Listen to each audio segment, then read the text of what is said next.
Fala pessoal, como é que vocês estão? Tudo bem? Espero que sim. Bora filosofar? Tamo junto? Olha só. Última parte dessa sequência nossa de aulas de filosofia do direito. Trabalhamos no primeiro momento direito natural e eu dividi em duas partes essa aula.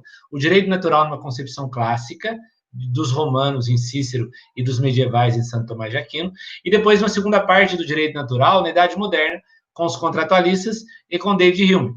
Depois a gente trabalhou a ideia do direito como moral, a ideia da separação do direito e da moral como forma de chegar no direito positivo. Entendemos isso em Leibniz e entendemos isso em Kant. Nessa aula agora, eu quero convidar você a conhecer as duas últimas concepções de direito que foram feitas ao longo da história.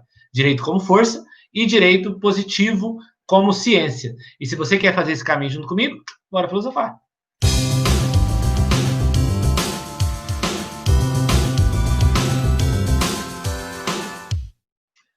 Então, como eu falei na introdução, a gente nessa última parte vai compreender as duas últimas visões do direito.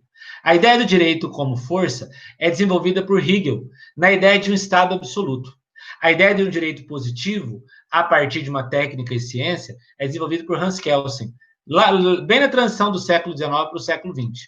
Ambos vão ter uma visão bem distante daquilo que o direito natural propunha. Eles vão estar mais próximos de um direito como moral, mas eles vão desenvolver um princípio próprio do direito, seja como força, seja como técnica positiva. Vamos para a aula? Então é importante você entender que aqui a gente já está próximo dos nossos tempos, né? Passamos a compreender o direito de uma outra estrutura. Esse direito positivo ele pode ser aplicado pelo Estado de forma coercitiva.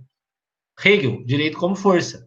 Ou ele pode ser aplicado de uma forma própria da lei, dentro do próprio texto, naquilo que é imanente. Hans Kelsen. E a partir dessas duas visões, a gente completa as quatro bases de ideias que foram sendo construídas pelo direito ao longo da história. No primeiro momento, a gente trabalha o direito como força. Vamos lá?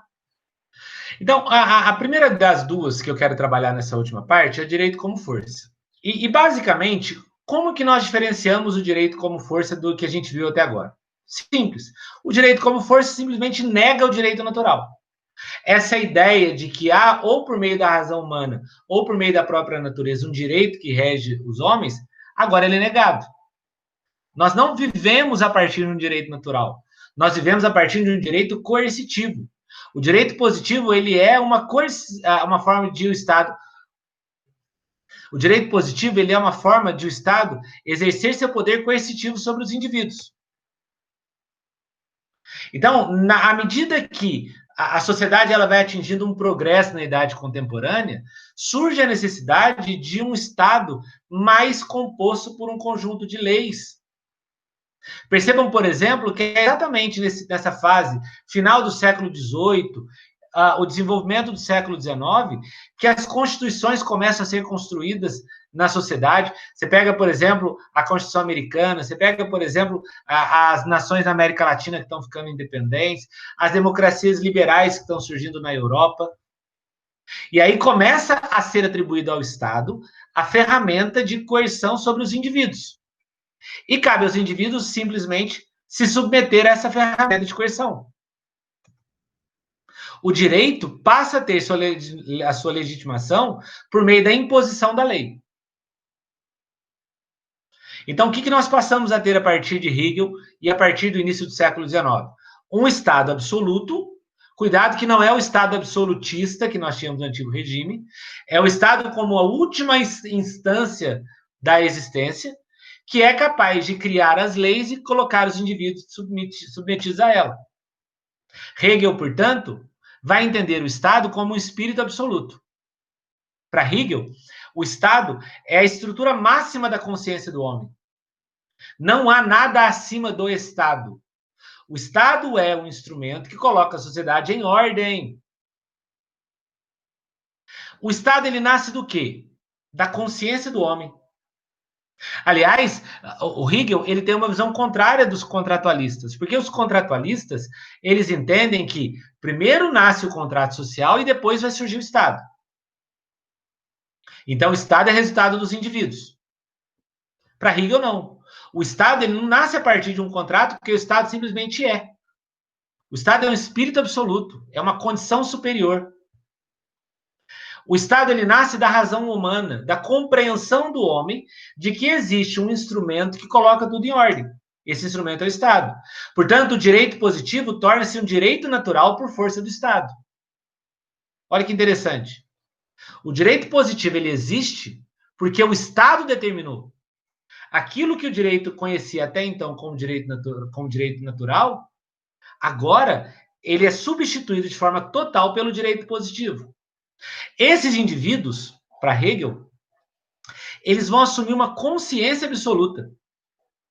Sou eu que, de forma consciente, me submeto a esse poder coercitivo do Estado. O direito ele nasce pela força do Estado. O direito ele não nasce, por exemplo, do desejo do homem. O direito ele não nasce da razão humana. O direito ele não nasce de uma ordem cosmológica. Talvez ele nasça até da moral. Então ele vai se aproximar um pouco do Kant. Só que não é a moral, é a própria consciência. O indivíduo ele assume esta consciência e se submete à autoridade do Estado. Surge aquilo que Hegel vai chamar de convenção verdadeira. O direito positivo é uma convenção verdadeira. O direito positivo é resultado da consciência do homem desse Estado que, para que possa atingir o progresso, define as relações sociais. O Estado, ele cria as normas e as leis. E cabe ao homem segui-las. Cabe ao homem se submeter a essas leis criadas pelo Estado. Por um princípio de liberdade? Não. Não por liberdade, mas por consciência. Pela consciência de que o Estado é o estágio absoluto da existência, portanto, eu devo simplesmente me submeter a essa autoridade. É interessante que no século XX, quando Hitler tiver contato com essa ideia de Hegel, Hitler vai trazer muito dessa perspectiva hegeliana para o nazismo na Alemanha. Cuidado, aqui eu não estou dizendo que Hegel influenciou diretamente o nazismo, não. Eu estou dizendo aqui que, ao contato que Hitler tem com Hegel, ele vai adaptar essa ideia de Hegel ao nazismo. Porque o nazismo é exatamente isso. É a consciência verdadeira dos indivíduos, que entenderam que as coisas que o nazismo defende servem para o progresso absoluto da sociedade. Então, qual que é a ideia do direito como força de Hegel? É o indivíduo submeter-se a essa autoridade máxima do Estado. Não por liberdade, mas por coerção. Ok? E para fechar, a ideia do direito como uma técnica social. Que é um direito do século XX. Muito seguido ainda hoje nas escolas de direito. A ideia do direito como técnica social entende que o direito é a expressão da justiça e da moral. E aí você fala para mim assim, mas Gi, você já falou isso lá atrás. Só que com uma diferença. Essa ideia que Hans Kelsen vai trazer não se baseia numa justiça e numa moral transcendente. Não. Se baseia no corpo da lei, naquilo que está na Constituição. Para ele, o único critério do direito positivo é aquilo que existe de concreto.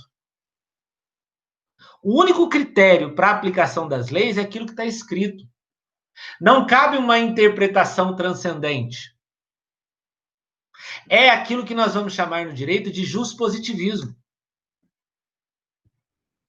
A lei, o direito positivo, é um instrumento para alcançar os fins.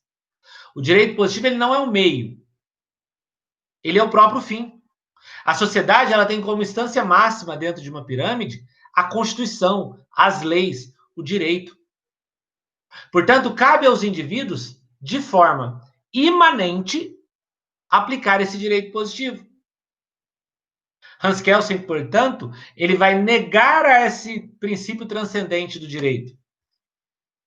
Ele vai entender que o direito ele não possui um valor de uma moral absoluta, de uma moral transcendente, e sim aquilo que está no corpo da lei.